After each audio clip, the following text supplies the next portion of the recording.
আসসালামু আলাইকুম বন্ধুরা, আপনারা দেখছেন নিশ্চয়ই, বুঝতে পারছেন অশান্ত পৃথিবী আর কখনো শান্ত হবে না।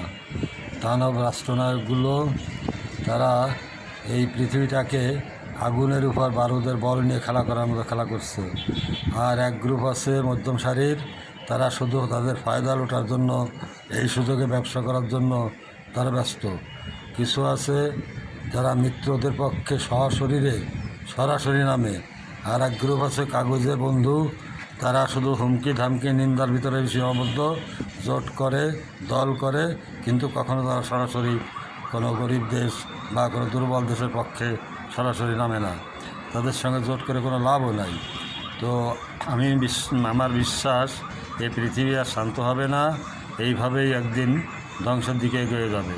সারা বিশ্বের মানুষ যদি এক হয় এবং তাহলে যদি এই দানবগুলোর শান্ত হয়, তা সেটার সম্ভাবনা খুবই কম।